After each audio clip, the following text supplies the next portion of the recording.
जय जगन्नाथ सांग मैंने चलतु आज आम child development unit 1 Andhra B.Ed first semester आ गोटे क्वेश्चन डिस्कसन करवा। प्रीवियस वीडियो में दुईटा क्वेश्चन ऑलरेडी डिस्कसन कर सारी देन एबे आ गोटे क्वेश्चन डिस्कसन करवा। एटा प्रायतः शॉर्ट नोट ही आसीबो। सेटा होचे difference between growth and development. First तो ग्रोथ एंड डेवलपमेंट रो डेफिनेशन समस्ते चाहिए लिखिपारे। फास्ट ग्रोथ कौन देन डेवलपमेंट कौन से मेंशन करेंगे। देन ये ग्रोथ और डेवलपमेंट रो किछटा डायग्राम एमती बनईदेवे। एमती डायग्राम करिकी ग्रोथ और डेवलपमेंट रो शॉर्ट शॉर्ट पॉइंट एमती लिखिदेवे। फास्ट ग्रोथ होची कौन observable physical differs from one to another. Growth in body parts, growth in size height and weight. Growth होची स्पेसिफिक मेजरेबल क्वांटिटेटिव। इतिक पॉइंट ग्रोथ भितर जाऊँ। नेक्स्ट टाइम ताको डिस्कसन करवा। देन डेवलपमेंट डेवलपमेंट कौन cumulative continuous और progressive uniform. Then proximal distal predictable. Development maturation varies directional. Then आम growth और डेवलपमेंट भितर डिफरेंस देखा। Growth refers to increase in size, height, weight, etc. Whereas development refers to change in structure, from form or shape and improvement in functioning. ताले growth refers कौन करे आम पूर्व भी पढ़े। Growth refers to increase in size height weight. जिते increase हम size height weight रे सेटा को आम ग्रोथ कहवा। आउ डेवलपमेंट कौन डेवलपमेंट हूँ जिते कि गोटे स्ट्रक्चर चेंज आसो सेप्रे चेंज आसो कि गोटे फॉर्म रे चेंज आसो से आम डेवलपमेंट कही था। Then second growth is concerned with the changes in particular aspects of body and behavior, whereas development implies the organization of various aspects of the body and behavior as a whole. Growth आमर कौन होता है ना गोटे particular changes आ गोटे particular aspects of body ऊपर depend करी थाए और तार स्टडी करी थाए। किंतु डेवलपमेंट कौन करी थाए ना आमर टोटल बॉडी रो टोटल एज ए होल अनुजाई से कौन करी थाए ना ताको इम्प्लाइज करी थाए। ताले ग्रोथ कौन ना गोटे चेंजेस को इम्प्लाइज करी थाए गोटे particular aspect of body and behaviour. Whereas development कौन इम्प्लाइज करी थाए ना various aspect of the body and behaviour as a whole. सेटा गोटे पर्टिकुलर को करी थाए एटा किंतु एज ए होल करी थाए।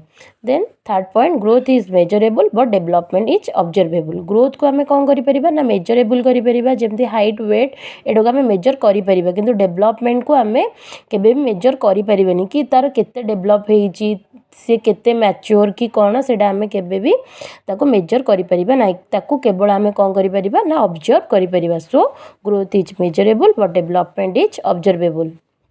Then next point, maturity is the end point of growth, but development does not end. It continues throughout the life. Then maturity is the end point of growth. माने ए point कहूँ कौन ना जिते बेले आमर maturity हो जीवो सेते बेले ग्रोथ से ही जाए हम तापरे आ ग्रोथ कंटिन्यू करिबो नाही। ताले ग्रोथ कौन करे ना लाइफ लॉन्ग प्रोसेस नुहे। ग्रोथ कौ जाए हम जे पर्यंत गोटे चाइल्ड मैच्योरिटी पर्यंत न पहुँची से पर्यंत ग्रोथ चली। आफ्टर मैच्योरिटी ग्रोथ से स्टॉप रही। किंतु डेवलपमेंट कौन हम but development does not end, it continues throughout the life. किंतु डेवलपमेंट आमर कौन हम कंटिन्यूस चली throughout our life. Then next point growth is physical whereas development can be physical, social, emotional and intellectual etc. ताले से कौन कहूँ ना ग्रोथ इज फिजिकल। ग्रोथटा केवल फिजिकल ही आम मापी पार आम कहीपर ग्रोथटा कौन ना ओनली फिजिकल। किंतु डेवलपमेंट कैन बी फिजिकल हो पारे, सोशल हो पारे, इमोशनल हो पारे, इंटेलेक्चुअल हो पारे। Then next point growth is a narrow term used for specific type of increase in size weight and height etcetera, but development is a wider comprehensive term which covers growth also. Then ग्रोथटा आम पूर्व भी पढ़ी कि यहाँ कौन गोटे specific type of increase in size weight height केवल ग्रोथटा यही जिनस को ही इम्प्लाइज कर किंतु आमर डेभलपमेंटा गोटे वाइडर कॉन्सेप्ट जोटा भितर ग्रोथ मध्य जाउची डेभलपमेंट भितर ग्रोथ जाउची then growth is related to quantitative changes whereas development is related to qualitative changes growth कौन जेहेतु आम ग्रोथ को आम एज ए क्वांटिफाई करें कौन ना हाइट रे केते चेंजेस है वेट रे केते चेंजेस है से आम क्वांटिटेटिव कौचे किंतु डेभलपमेंट को आम कहीपरानी केते क्वांटिटी गोटे पिलार डेभलपमेंट होती आम कहीपर ना से एज ए क्वालिटेटिव रे आम मेजर कर सो growth is related to quantitative whereas development is related to qualitative changes. Then next point, growth indicates changes occurring in any part of the individual but development indicates the total integrated changes in an individual. ताले growth टा कौन होची ना particular indicate कौन करूची ना changes occurring in any part of the individual but development indicate कौन करूची ना integrated changes in an individual. तो यही पॉइंटा कौन कहूँ से कहूँ कि ग्रोथ इंडिकेट्स करुँची changes according in any part of the individual माने गोटे गोटे पर्टिकुलर इंडिविजुअल मानकर any part of the individual कौन चेंजेस होची गोटे गोटे इंडिविजुअल मानकर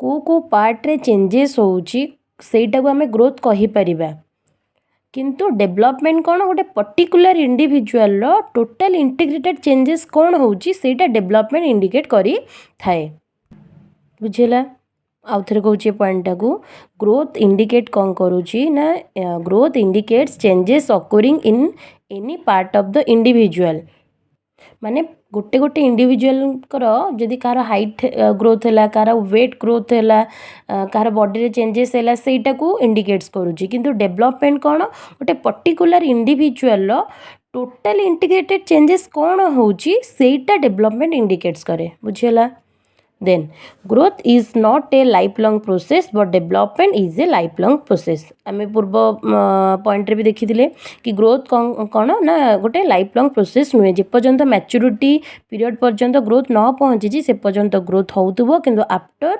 reaching the maturity then growth stop हो जिवो but development is a lifelong process next point growth refers to physical and biological changes but development refers to function and behavioral changes growth टा हमर कौन होची जो height weight एगुरा सब increase होची एटा कौन गोटे फिजिकल और बायोलॉजिकल चेंजेस किंतु डेभलपमेंट टा कौन गोटे refers to function and behavioural changes हमर जो डेभलपमेंट टा हमर केते मैच्योरिटी होची हमर बिहेवियर रे केते चेंजेस होची सेटा को से refers करिथाय Then next point, growth is due to cell division but development happen due to motor and adjustmental processes and their interplay. ताले growth टा कोउथि पई हेइते ना cell division पई किंतु development टा कोन पई हेइते motor आ mental process आ तांगर interplay जुगु हमर development टा हेइ थाए बॉडी रे.